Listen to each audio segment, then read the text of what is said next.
नमस्कार। कल माघ पूर्णिमा का पर्व था। माघ का महीना विशेष रूप से नदियों, सरोवरों और जल स्रोतों से जुड़ा हुआ माना जाता है। हमारे शास्त्रों में कहा गया है, माघे निमग्ना सलिले सुशीते विमुक्त पापा त्रिदिवम प्रयान्ति। अर्थात माघ महीने में किसी भी पवित्र जलाशय में स्नान को पवित्र माना जाता है। दुनिया के हर समाज में नदी के साथ जुड़ी हुई कोई न कोई परंपरा होती ही है। नदी तट पर अनेक सभ्यताएं भी विकसित हुई हैं। हमारी संस्कृति क्योंकि हजारों वर्ष पुरानी है, इसलिए इसका विस्तार हमारे यहाँ और ज्यादा मिलता है। भारत में कोई ऐसा दिन नहीं होगा जब देश के किसी न किसी कोने में पानी से जुड़ा कोई उत्सव न हो। माघ के दिनों में तो लोग अपना घर, परिवार, सुख सुविधा छोड़कर पूरे महीने नदियों के किनारे कल्पवास करने जाते हैं। इस बार हरिद्वार में कुंभ भी हो रहा है। जल हमारे लिए जीवन भी है, आस्था भी है और विकास की धारा भी है। पानी एक तरह से पारस से भी ज्यादा महत्वपूर्ण है। कहा जाता है, पारस के स्पर्श से लोहा सोने में परिवर्तित हो जाता है। वैसे ही पानी का स्पर्श जीवन के लिए जरूरी है, विकास के लिए जरूरी है। साथियों, माघ महीने को जल से जोड़ने का संभवतः एक और भी कारण है। इसके बाद से ही सर्दियां खत्म हो जाती हैं और गर्मियों की दस्तक होने लगती हैं। इसलिए पानी के संरक्षण के लिए हमें अभी से ही प्रयास शुरू कर देने चाहिए। कुछ दिनों बाद मार्च महीने में ही 22 तारीख को वर्ल्ड वाटर डे भी है। मुझे यूपी की आराध्या जी ने लिखा है कि दुनिया में करोड़ों लोग अपने जीवन का बहुत बड़ा हिस्सा पानी की कमी को पूरा करने में ही लगा देते हैं। बिन पानी सब सून, ऐसे ही नहीं कहा गया है। पानी के संकट को हल करने के लिए एक बहुत ही अच्छा मैसेज पश्चिम बंगाल के उत्तर दिनाजपुर से सुजीत जी ने मुझे भेजा है। सुजीत जी ने लिखा है कि प्रकृति ने जल के रूप में हमें एक सामूहिक उपहार दिया है, इसलिए इसे बचाने की जिम्मेदारी भी सामूहिक है। ये बात सही है। जैसे सामूहिक उपहार है, वैसे ही सामूहिक उत्तरदायित्व भी है। सुजीत जी की बात बिल्कुल सही है। नदी, तालाब, झील, वर्षा या जमीन का पानी, ये सब हर किसी के लिए है। साथियों, एक समय था जब गांव में कुएं, पोखर, इनकी देखभाल सब मिलकर करते थे। अब ऐसा ही एक प्रयास तमिलनाडु के तिरुवन्नामलाई में हो रहा है। यहाँ स्थानीय लोगों ने अपने कुओं को संरक्षित करने के लिए अभियान चलाया हुआ है। ये लोग अपने इलाके में वर्षों से बंद पड़े सार्वजनिक कुओं को फिर से जीवित कर रहे हैं। मध्य प्रदेश के अगरोदा गांव की बबीता राजपूत जी भी जो कर रही है, उससे आप सभी को प्रेरणा मिलेगी। बबीता जी का गांव बुंदेलखंड में है। उनके गांव के पास कभी एक बहुत बड़ी झील थी जो सूख गई थी। उन्होंने गांव की ही दूसरी महिलाओं को साथ लिया और झील तक पानी ले जाने के लिए एक नहर बना दी। इस नहर से बारिश का पानी सीधे झील में जाने लगा। अब ये झील पानी से भरी रहती है। साथियों, उत्तराखंड के बागेश्वर में रहने वाले जगदीश कुनियाल जी का काम भी बहुत कुछ सिखाता है। जगदीश जी का गांव और आसपास का क्षेत्र पानी की जरूरतों के लिए एक प्राकृतिक स्रोत पर निर्भर था, लेकिन कई साल पहले ये स्रोत सूख गया। इससे पूरे इलाके में पानी का संकट गहराता चला गया। जगदीश जी ने इस संकट का हल वृक्षारोपण से करने की ठानी। उन्हें पूरे इलाके में गांव के लोगों के साथ मिलकर हजारों पेड़ लगाए और आज उनके इलाके का सूख चुका वो जल स्रोत फिर से भर गया है। साथियों, पानी को लेकर हमें इसी तरह अपनी सामूहिक जिम्मेदारियों को समझना होगा। भारत के ज्यादातर हिस्सों में मई जून में बारिश शुरू होती है। क्या हम अभी से अपने आसपास के जल स्रोतों की सफाई के लिए, वर्षा जल के संचयन के लिए 100 दिन का कोई अभियान शुरू कर सकते हैं? इसी सोच के साथ अब से कुछ दिन बाद जल शक्ति मंत्रालय द्वारा भी जल शक्ति अभियान कैच द रेन भी शुरू किया जा रहा है। इस अभियान का मूल मंत्र है catch the rain where it falls when it falls. हम अभी से जुटेंगे, हम पहले से जो रेन वाटर हार्वेस्टिंग सिस्टम है उन्हें दुरुस्त करवा लेंगे, गांवों में तालाबों में पोखरों की सफाई करवा लेंगे, जल स्रोतों तक जा रहे पानी के रास्ते की रुकावटें दूर कर लेंगे, तो ज्यादा से ज्यादा वर्षा जल का संचयन कर पाएंगे। मेरे प्यारे देशवासियों, जब भी माघ महीने और इसके आध्यात्मिक सामाजिक महत्व की चर्चा होती है, तो ये चर्चा एक नाम के बिना पूरी नहीं होती। ये नाम है संत रविदास जी का। माघ पूर्णिमा के दिन ही संत रविदास जी की जयंती होती है। आज भी संत रविदास जी के शब्द, उनका ज्ञान हमारा पथ प्रदर्शन करता है। उन्होंने कहा था, एकई माटी के सब भांडे, सबका एको सृजनहार। रविदास व्यापई एकई घट भीतर, सबको एकई घड़े कुम्हार। हम सभी एक ही मिट्टी के बर्तन हैं, हम सभी को एक ने ही गढ़ा है। संत रविदास जी ने समाज में व्याप्त विकृतियों पर हमेशा खुलकर अपनी बात कही। उन्होंने इन विकृतियों को समाज के सामने रखा, उसे सुधारने की राह दिखाई। और तभी तो मीरा जी ने कहा था, गुरु मिलिया रैदास, दीनी ज्ञान की घुटकी। ये मेरा सौभाग्य है कि मैं संत रविदास जी की जन्मस्थली वाराणसी से जुड़ा हुआ हूँ। संत रविदास जी के जीवन की आध्यात्मिक ऊंचाई को और उनकी ऊर्जा को मैंने उस तीर्थ स्थल में अनुभव किया है। साथियों, रविदास जी कहते थे, करम बंधन में बंद रहियो, फल की नात जियो आस। कर्म मानुष का धर्म है, सत भाखे रविदास। अर्थात हमें निरंतर अपना कर्म करते रहना चाहिए, फिर फल तो मिलेगा ही मिलेगा। यानी कर्म से सिद्धि तो होती ही होती है। हमारे युवाओं को एक और बात संत रविदास जी से जरूर सीखनी चाहिए।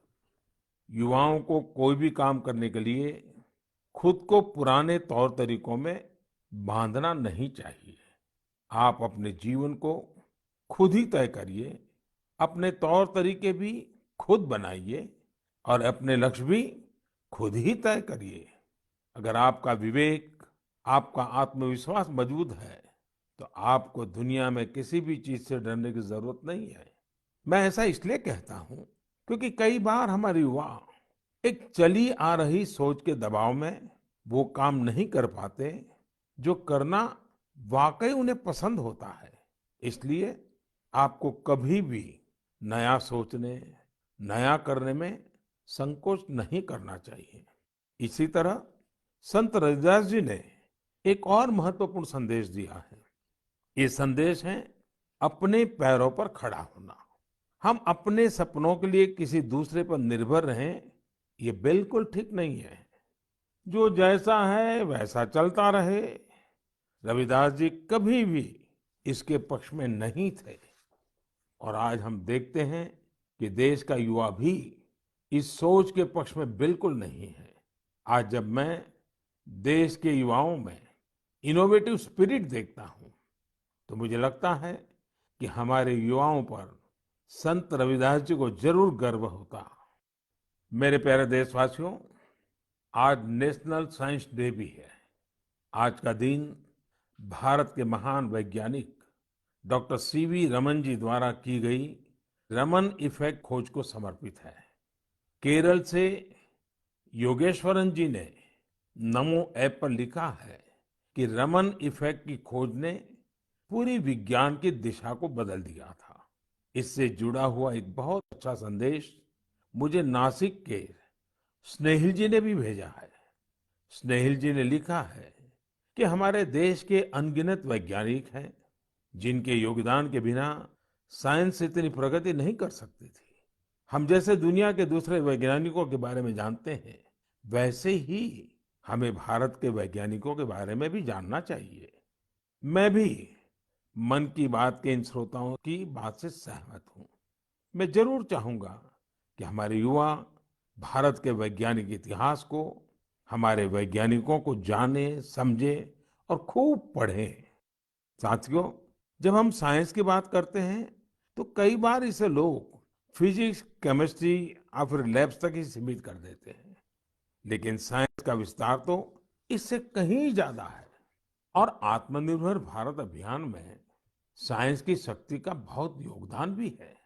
हमें साइंस को लैब टू लैंड के मंत्र के साथ आगे बढ़ाना होगा। उदाहरण के तौर पर हैदराबाद के चिंतला वेंकट रेड्डी जी हैं। रेड्डी जी के एक डॉक्टर मित्र ने उन्हें एक बार विटामिन डी की कमी से होने वाली बीमारियां और उसके खतरों के बारे में बताया। रेड्डी जी किसान हैं। उन्होंने सोचा कि वो इस समस्या के समाधान के लिए क्या कर सकते हैं। इसके बाद उन्होंने मेहनत की और गेहूं चावल की ऐसी प्रजातियों को विकसित की जो खास तौर पर विटामिन डी से युक्त है। इसी महीने उन्हें world intellectual property organization Geneva से पेटेंट भी मिली है। ये हमारी सरकार का सौभाग्य है कि वेंकट रेड्डी जी को पिछले साल पद्मश्री से भी सम्मानित किया था। ऐसे ही बहुत इनोवेटिव तरीके से लद्दाख के उरगेन फुत्सौग भी काम कर रहे हैं। उरगेन जी इतनी ऊंचाई पर ऑर्गेनिक तरीके से खेती करके करीब 20 फसलें उगा रहे हैं, वो भी साइक्लिक तरीके से। यानी वो एक फसल के वेस्ट को दूसरी फसल में खाद के तौर पर इस्तेमाल कर लेते हैं। है ना कमाल की बात। इसी तरह गुजरात के पाटन जिले में कामराज भाई चौधरी ने घर में ही सहजन के अच्छे बीज विकसित किए हैं। सहजन को कुछ लोग सरगवा बोलते हैं। इसे मोरिंगा या ड्रमस्टिक भी कहा जाता है। अच्छे बीजों की मदद से जो सहजन पैदा होता है, उसकी क्वालिटी भी अच्छी होती है। अपनी उपज को वो अब तमिलनाडु और पश्चिम बंगाल भेजकर अपनी आय भी बढ़ा रहे हैं। साथियों, आजकल चिया सीड्स का नाम आप लोग बहुत सुनते होंगे। हेल्थ अवेयरनेस से जुड़े लोग इसे काफी महत्व देते हैं और दुनिया में इसकी बड़ी मांग भी है। भारत में इसे ज्यादातर बाहर से मंगाते हैं, लेकिन अब चिया सीड्स में आत्मनिर्भरता का बीड़ा भी लोग उठा रहे हैं। ऐसे ही यूपी के बाराबंकी में हरिश्चंद्र जी ने चिया सीड्स की खेती शुरू की है। चिया सीड्स की खेती उनकी आय भी बढ़ाएगी और आत्मनिर्भर भारत अभियान में मदद भी करेगी। साथियों, एग्रीकल्चर वेस्ट से वेल्थ क्रिएट करने के भी कई प्रयोग देश भर में सफलतापूर्वक चल रहे हैं। जैसे मदुरई के मुरुगेसन जी ने केले के वेस्ट से रस्सी बनाने की एक मशीन बनाई है। मुरुगेसन जी के इस इनोवेशन से पर्यावरण और गंदगी का भी समाधान होगा और किसानों के लिए अतिरिक्त आय का रास्ता भी बनेगा। साथियों, मन की बात के श्रोताओं को इतने सारे लोगों के बारे में बताने का मेरा मकसद यही है कि हम सभी इनसे प्रेरणा लें। जब देश का हर नागरिक अपने जीवन में विज्ञान का विस्तार करेगा, हर क्षेत्र में करेगा, तो प्रगति के रास्ते भी खुलेंगे और देश आत्मनिर्भर भी बनेगा। और मुझे विश्वास है ये देश का हर नागरिक कर सकता है। मेरे प्यारे साथियों, कोलकाता के रंजन जी ने अपने पत्र में बहुत ही दिलचस्प और बुनियादी सवाल पूछा है और साथ ही बेहतरीन तरीके से उसका जवाब भी देने की कोशिश की है। वे लिखते हैं कि जब हम आत्मनिर्भर होने की बात करते हैं, तो इसका हमारे लिए क्या अर्थ होता है। इसी सवाल के जवाब में उन्होंने खुद ही आगे लिखा है कि आत्मनिर्भर भारत अभियान केवल एक गवर्नमेंट पॉलिसी नहीं है, बल्कि एक नेशनल स्पिरिट है। वो मानते हैं कि आत्मनिर्भर होने का अर्थ है कि अपनी किस्मत का फैसला खुद करना, यानी स्वयं अपने भाग्य का नियंता होना। रंजन बाबू की बात 100% सही है। उनकी बात को आगे बढ़ाते हुए मैं ये भी कहूंगा कि आत्मनिर्भरता की पहली शर्त होती है अपने देश की चीजों पर गर्व होना, अपने देश के लोगों द्वारा बनाई वस्तुओं पर गर्व होना। जब प्रत्येक देशवासी गर्व करता है, प्रत्येक देशवासी जुड़ता है, तो आत्मनिर्भर भारत सिर्फ एक आर्थिक अभियान न रहकर एक नेशनल स्पिरिट बन जाता है। जब आसमान में हम अपने देश में बने फाइटर प्लेन तेजस को कलाबाजियां खाते देखते हैं, जब भारत में बने टैंक, भारत में बनी मिसाइलें हमारा गौरव बढ़ाते हैं, जब समृद्ध देशों में हम मेट्रो ट्रेन के मेड इन इंडिया कोचेस देखते हैं, जब दर्जनों देशों तक made in India corona vaccine को पहुंचते ही देखते हैं, तो हमारा माथा और ऊंचा हो जाता है।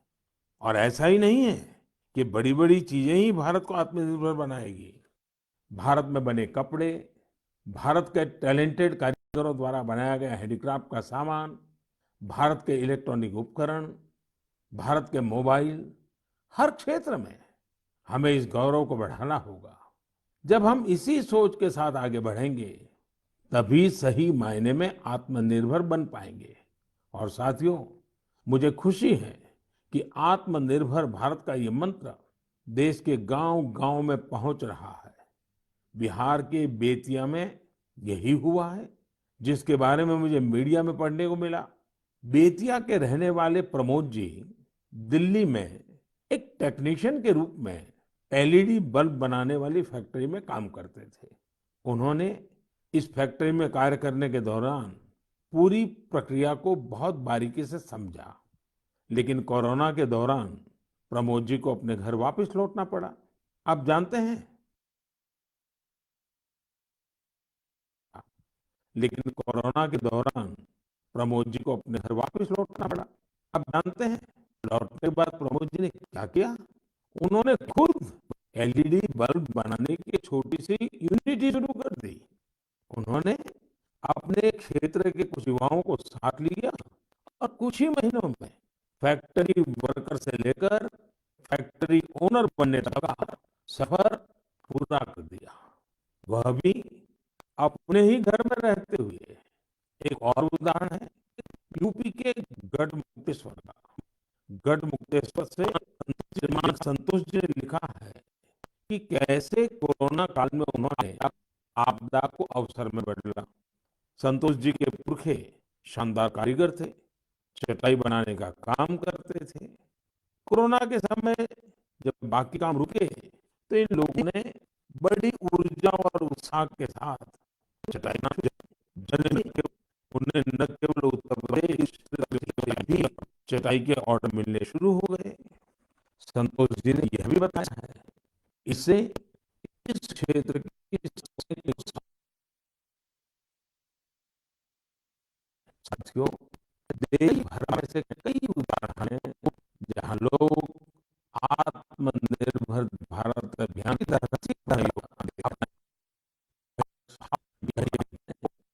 है, जो आम जनों के दिलों में प्रवाहित हो रहा है।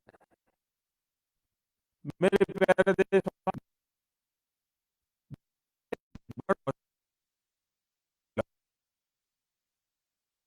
जी ने लिखा है कि मैं तो हरियाणा में रहता हूं, लेकिन मैं चाहता हूं कि आप असम के लोगों और विशेष रूप से काजीरंगा के लोगों की चर्चा करें। मुझे लगा कि मयूर जी राइनोस के बारे में बात करेंगे, जिन्हें वहां का गौरव कहा जाता है। लेकिन मयूर जी ने काजीरंगा में वाटरफॉल्स की संख्या में हुई बढ़ोतरी को लेकर असम के लोगों की सराहना के लिए कहा है। मैं ढूंढ रहा था कि हम वाटरफॉल्स को साधारण शब्दों में क्या कह सकते हैं, तो एक शब्द मिला, जल पक्षी। ऐसे पक्षी जिनका बसेरा पेड़ों पर नहीं, पानी पर होता है, जैसे बतख वगैरह। Kaziranga national park and tiger reserve authority कुछ समय से एनुअल वाटरफाउल सेंसस करती आ रही है। इस सेंसस से जल पक्षियों की संख्या का पता चलता है और उनके पसंदीदा हैबिटेट की जानकारी मिलती है। अभी 2-3 सप्ताह पहले ही सर्वे फिर हुआ है। आपको भी ये जानकर खुशी होगी कि इस बार जल पक्षियों की संख्या पिछले वर्ष की तुलना में करीब 175% ज्यादा आई है।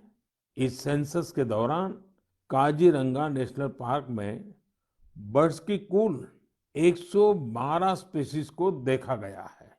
इनमें से 58 स्पीशीज यूरोप, सेंट्रल एशिया और ईस्ट एशिया सहित दुनिया के विभिन्न हिस्सों से आए विंटर माइग्रेंट्स है। इसका सबसे महत्वपूर्ण कारण यह है कि यहाँ बेहतर वाटर कंजर्वेशन होने के साथ ह्यूमन इंटरफेरेंस बहुत कम है। वैसे कुछ मामलों में पॉजिटिव ह्यूमन इंटरफेरेंस भी बहुत महत्वपूर्ण होता है। असम के श्री जादव पायेंग को ही देख लीजिए। आप में से कुछ लोग उनके बारे में जरूर जानते होंगे। अपने कार्यों के लिए उन्हें पद्म सम्मान मिला है। श्री जादव पायेंग वो शख्स हैं जिन्होंने असम में मजुली आइलैंड में करीब 300 हेक्टेयर प्लांटेशन में अपना सक्रिय योगदान दिया है। वे वन संरक्षण के लिए काम करते रहे हैं और लोगों को प्लांटेशन एवं बायोडायवर्सिटी के कंजर्वेशन को लेकर प्रेरित करने में भी जुटे हुए हैं। साथियों, असम में हमारे मंदिर भी प्रकृति के संरक्षण में अपनी अलग ही भूमिका निभा रहे हैं। यदि आप हमारे मंदिरों को देखेंगे तो पाएंगे कि हर मंदिर के पास तालाब होता है। हजो स्थित हयाग्रीव मधेब मंदिर, सोनितपुर के नागशंकर मंदिर और गुवाहाटी में स्थित उग्रतारा टेम्पल के पास इस प्रकार के कई तालाब हैं। इनका उपयोग विलुप्त होते कछुओं की प्रजातियों को बचाने के लिए किया जा रहा है। असम में कछुओं की सबसे अधिक प्रजातियां पाई जाती हैं। मंदिरों के ये तालाब कछुओं के संरक्षण, प्रजनन और उनके बारे में प्रशिक्षण के लिए एक बेहतरीन स्थल बन सकते हैं। मेरे प्यारे देशवासियों, कुछ लोग समझते हैं कि इनोवेशन करने के लिए आपका साइंटिस्ट होना जरूरी है। कुछ सोचते हैं कि दूसरों को कुछ सिखाने के लिए आपका टीचर होना जरूरी है। इस सोच को चुनौती देने वाले व्यक्ति हमेशा सराहनीय होते हैं। अब जैसे क्या कोई किसी को सोल्जर बनने के लिए प्रशिक्षित करता है, तो क्या उसको सैनिक होना जरूरी है? आप सोच रहे होंगे कि हाँ, जरूरी है। लेकिन यहाँ थोड़ा सा ट्विस्ट है। माई गॉव पर कमलकांत जी ने मीडिया की एक रिपोर्ट साझा की है जो कुछ अलग बात कहती है। ओडिशा में अराखुड़ा में एक सज्जन है, नायक सर। वैसे तो इनका नाम सिलू नायक है, पर सब उन्हें नायक सर ही बुलाते हैं। दरअसल वे मैन ऑन अ मिशन है। वह उन युवाओं को मुफ्त में प्रशिक्षित करते हैं जो सेना में शामिल होना चाहते हैं। नायक सर के ऑर्गेनाइजेशन का नाम महागुरु बटालियन है। इसमें फिजिकल फिटनेस से लेकर इंटरव्यूज तक और राइटिंग से लेकर ट्रेनिंग तक इन सभी पहलुओं के बारे में बताया जाता है। आपको यह जानकर हैरानी होगी कि उन्होंने जिन लोगों को प्रशिक्षण दिया है, उन्होंने थल सेना, जल सेना, वायु सेना, सीआरपीएफ, बीएसएफ ऐसे यूनिफॉर्म फोर्सेस में अपनी जगह बनाई है। वैसे आप ये जानकर भी आश्चर्य से भर जाएंगे कि सिलू नायक जी ने खुद ओडिशा पुलिस में भर्ती होने के लिए प्रयास किया था, लेकिन वो सफल नहीं हो पाए। इसके बावजूद उन्होंने अपने प्रशिक्षण के दम पर अनेक युवाओं को राष्ट्र सेवा के योग्य बनाया है। आइए हम सब मिलकर नायक सर को शुभकामना दें कि वह हमारे देश के लिए और अधिक नायकों को तैयार करें। साथियों, कभी-कभी बहुत छोटा और साधारण सा सवाल भी मन को झकझोर जाता है। ये सवाल लंबे नहीं होते हैं, बहुत सिंपल होते हैं, फिर भी वे हमें सोचने पर मजबूर कर देते हैं। कुछ दिन पहले हैदराबाद की अपर्णा रेड्डी जी ने मुझसे ऐसा ही एक सवाल पूछा। उन्होंने कहा कि आप इतने साल से पीएम है, इतने साल सीएम रहे, क्या आपको कभी लगता है कि कुछ कमी रह गई? अपर्णा जी का सवाल बहुत सहज है, लेकिन उतना ही मुश्किल भी। मैंने इस सवाल पर विचार किया और खुद से कहा, मेरी एक कमी ये रही कि मैं दुनिया की सबसे प्राचीन भाषा तमिल सीखने के लिए बहुत प्रयास नहीं कर पाया। मैं तमिल नहीं सीख पाया। यह एक ऐसी सुंदर भाषा है जो दुनिया भर में लोकप्रिय है। बहुत से लोगों ने मुझे तमिल लिटरेचर की क्वालिटी और इसमें लिखी गई कविताओं की गहराई के बारे में बहुत कुछ बताया है। भारत ऐसी अनेक भाषाओं की स्थली है जो हमारी संस्कृति और गौरव का प्रतीक है। भाषा के बारे में बात करते हुए मैं एक छोटी सी इंटरेस्टिंग क्लिप आप सबके साथ साझा करना चाहता हूँ। भवतां सर्वेषां हार्दं हार्दं स्वागतम् अस्ति। एकतामूर्त्याः दक्षिणतः सातपुला पर्वतमाला अस्ति। एकतामूर्त्याः वामतः विन्ध्याचल पर्वतमाला अस्ति।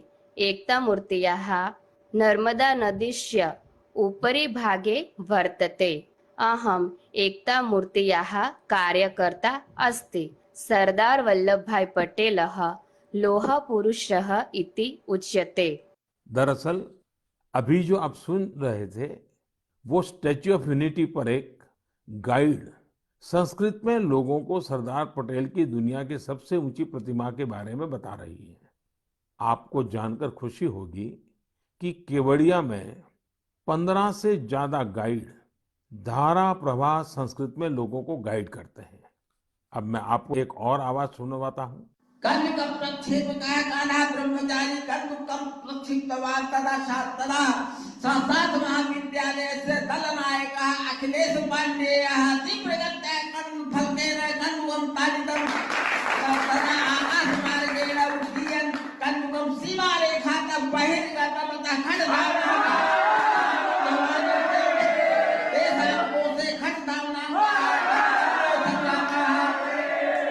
आप भी इसे सुनकर हैरान हो गए होंगे।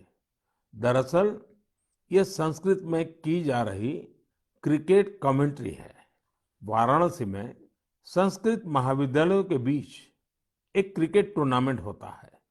ये महाविद्यालय है शास्त्रार्थ महाविद्यालय, स्वामी वेदांती वेद विद्यापीठ, श्री ब्रह्मवेद विद्यालय और इंटरनेशनल चंद्रमौली चैरिटेबल ट्रस्ट। इस टूर्नामेंट के मैचों के दौरान कमेंट्री संस्कृत में भी की जाती है। अभी मैंने उस कमेंट्री का एक बहुत ही छोटा सा हिस्सा आपको सुनाया। यही नहीं, इस टूर्नामेंट में खिलाड़ी और कमेंटेटर पारंपरिक परिधान में नजर आते हैं। यदि आपको एनर्जी, एक्साइटमेंट, सस्पेंस सब कुछ एक साथ चाहिए तो आपको खेलों की कमेंट्री सुननी चाहिए। टीवी आने से बहुत पहले स्पोर्ट्स कमेंट्री ही वो माध्यम थी जिसके जरिए क्रिकेट और हॉकी जैसे खेलों का रोमांच देश भर के लोग महसूस करते थे। टेनिस और फुटबॉल मैचों की कमेंट्री भी बहुत अच्छी तरह से पेश की जाती है। हमने देखा है कि जिन खेलों में कमेंट्री समृद्ध है उनका प्रचार प्रसार बहुत तेजी से होता है। हमारे यहाँ भी बहुत से भारतीय खेल हैं, लेकिन उनमें कमेंट्री कल्चर नहीं आया है और इस वजह से वो लुप्त होने की स्थिति में है। मेरे मन में एक विचार है, क्यों न अलग अलग स्पोर्ट्स और विशेषकर भारतीय खेलों की अच्छी कमेंट्री अधिक से अधिक भाषाओं में हो। हमें इसे प्रोत्साहित करने के बारे में जरूर सोचना चाहिए। मैं खेल मंत्रालय और प्राइवेट संस्थान के सहयोगियों से इस बारे में सोचने का आग्रह करूंगा। मेरे प्यारे युवा साथियों, आने वाले कुछ महीने आप सबके जीवन में विशेष महत्व रखते हैं। अधिकतर युवा साथियों के एग्जाम्स, परीक्षाएं होगी। आप सबको याद है ना, वॉरियर बनना है, वरियर नहीं। हंसते हुए एग्जाम देने जाना है और मुस्कुराते हुए लौटना है। किसी और से नहीं, अपने आप से ही स्पर्धा करनी है। पर्याप्त नींद भी लेनी है और टाइम मैनेजमेंट भी करना है। खेलना भी नहीं छोड़ना है, क्योंकि जो खेले वो खिले। रिवीजन और याद करने के स्मार्ट तरीके अपनाने हैं। यानी कुल मिलाकर इन एग्जाम्स में अपने बेस्ट को बाहर लाना है। आप सोच रहे होंगे, यह सब होगा कैसे? हम सब मिलकर यह करने वाले हैं। हर वर्ष की तरह इस वर्ष भी हम सब करेंगे परीक्षा पे चर्चा। लेकिन मार्च में होने वाली परीक्षा पे चर्चा से पहले मेरी आप सभी एग्जाम वॉरियर से, पेरेंट्स से और टीचर से रिक्वेस्ट है कि अपने अनुभव, अपने टिप्स जरूर शेयर करें। आप माय गॉव पर शेयर कर सकते हैं। इस बार की परीक्षा पे चर्चा में युवाओं के साथ साथ पेरेंट्स और टीचर्स भी आमंत्रित है। कैसे पार्टिसिपेट करना है, कैसे प्राइज जीतने हैं, कैसे मेरे साथ डिस्कशन का अवसर पाना है, ये सारी जानकारियां आपको माय गॉव पर मिलेगी। अब तक 1 लाख से अधिक विद्यार्थी, करीब 40,000 पेरेंट्स और तकरीबन 10,000 टीचर भाग ले चुके हैं। आप भी आज ही पार्टिसिपेट कीजिए।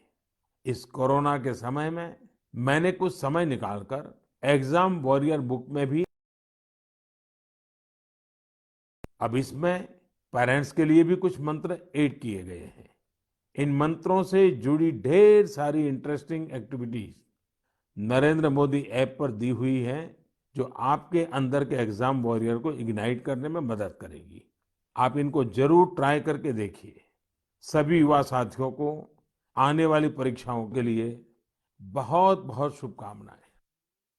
मेरे प्यारे देशवासियों, मार्च का महीना हमारे फाइनेंशियल ईयर का आखिरी महीना भी होता है। इसलिए आप में से बहुत से लोगों के लिए काफी व्यस्तता भी रहेगी। अब जिस तरह से देश में आर्थिक गतिविधियां तेज हो रही हैं, उससे हमारे व्यापारी और उद्यमी साथियों की व्यस्तता भी बहुत बढ़ रही है। इन सारे कार्यों के बीच हमें कोरोना से सावधानी कम नहीं करनी है। आप सब स्वस्थ रहेंगे, खुश रहेंगे, कर्तव्य पथ पर डटे रहेंगे, तो देश तेजी से आगे बढ़ता रहेगा। आप सभी को त्योहारों की अग्रिम शुभकामनाएं।